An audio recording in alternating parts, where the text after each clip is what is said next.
രശ്മിക്ക് നന്നായിരിക്കും. ഫഹദ് മൊട്ടയടിച്ചിട്ടാണ്. അതുകൊണ്ട് ഡ്യൂറേഷൻ കുറച്ച് കൂടുതലാണ്. ഞാൻ ഫഹദിനെ കാണാൻ രണ്ടുപേരും അല്ലു അർജുൻ്റെ ഫാൻസ് ഇവിടെ ഭയങ്കരമാണ്. കേരളത്തിൽ വിജയുടെ പോലെ ഭയങ്കര ഫാൻസുള്ള ആൾക്കാരാണ്. പുഷ്പ 2 ഞാനും ഉണ്ട്, പെരേര എല്ലാവരും വരുന്നുണ്ട്, എല്ലാ അണ്ണന്മാരും വരുന്നുണ്ട്.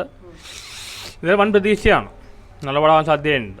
അല്ലു അർജുൻ്റെ ഫാൻസ് ഇവിടെ ഭയങ്കരമാണ്. കേരളത്തിൽ വിജയുടെ പോലെ ഭയങ്കര ഫാൻസുള്ള ആൾക്കാരാണ്. പിന്നെ നമ്മളുടെ മലയാളത്തിൻ്റെ അഭിമാനമായ ഫഹദ് ഫാസിൽ വൻ പ്രതീക്ഷ തന്നെയാണ്. അതുകൊണ്ട് ഡ്യൂറേഷൻ കുറച്ച് കൂടുതലാണ്. ആ ഒരു പേടിയുണ്ട്, കാരണം ഇടയ്ക്ക് ലാഗ് വന്നാൽ പണി കിട്ടും. പക്ഷേ ട്രെയിലറുണ്ട്, പക്ക മാസ്, അടി ഇടി സ്റ്റണ്ട് എല്ലാം ഉണ്ട്, ഡാൻസ് എല്ലാം ഉണ്ട്. നമ്മുടെ ഇപ്പോഴത്തെ ജനറേഷൻ ഇഷ്ടപ്പെടുന്ന ഫിലിമാണ്. പുഷ്പ 1 ഇറ്റല്ലേ? പുഷ്പ 1 ഭയങ്കര ഹിറ്റായില്ലേ? ഫൈറ്റ് കൂടിയ പ്രശ്നമൊന്നുമില്ല. ഫൈറ്റ് കൂടിയ പ്രശ്നം ലാഗ് വരാനാ മതി. 3.5 മണിക്കൂർ 3:20 കാണുമ്പോൾ ലാഗ് വരാം. പക്ഷേ എനിക്ക് പ്രതീക്ഷയിൽ ഫഹദിൻ്റെ പടമുണ്ട്. ഫഹദ് വളരെ സെലക്റ്റീവാണ്. രശ്മിക്ക് നന്നായിരിക്കും. ഫഹദ് മൊട്ടയടിച്ചിട്ടാണ് അഭിനയിക്കുന്നല്ലേ. പിന്നെ രശ്മിക്ക് അറിയാം അനിമൽ, പിന്നെ ഇതേപോലെ മൂവിയാണ് അനിമൽ. 3.5 മണിക്കൂറായിട്ട് ഓടി.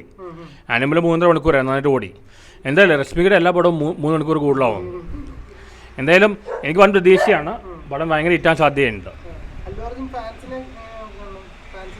ഞാനിത് ട്രെയിലർ ഇറങ്ങിയപ്പോൾ എന്തോ ചെറുതായി നൈറ്റ് പറഞ്ഞപ്പോൾ അവർക്ക് ഒരു ഇതുണ്ട്. പക്ഷേ അങ്ങനെയൊന്നുമില്ല, പടം ഭയങ്കര എൻ്റർടൈനറായി. ഇപ്പോഴത്തെ യൂത്തിന് പറ്റിയ ഫിലിമായി. 3.5 മണിക്കൂർ ആണെങ്കിലും പടം നന്നാൻ സാധ്യതയുണ്ട് എനിക്ക് തോന്നുന്നു. അനിമലിലെ പോലെ 3.5 മണിക്കൂറായിട്ട് ഓടിയല്ലോ. ഞാൻ ഫഹദിനെ കാണാൻ രണ്ടുപേരും അല്ലെങ്കിൽ രണ്ടും പറഞ്ഞേക്കാം, അല്ലെങ്കിൽ പ്രശ്നം. മെയിൻലി ഫഹദാണ്. ഫഹദിന് ഇപ്പോൾ ഏറ്റവും പീക്ക് ടൈമാണ്, പുള്ളിയുടെ കരിയറിലെ ഏറ്റവും ബെസ്റ്റ് ടൈമാണ്. പടം നന്നായി വരുവാണെങ്കിൽ ജയിലറിൻ്റെ എല്ലാത്തിനും റെക്കോർഡ് പിടിക്കാൻ അധികമുണ്ട്.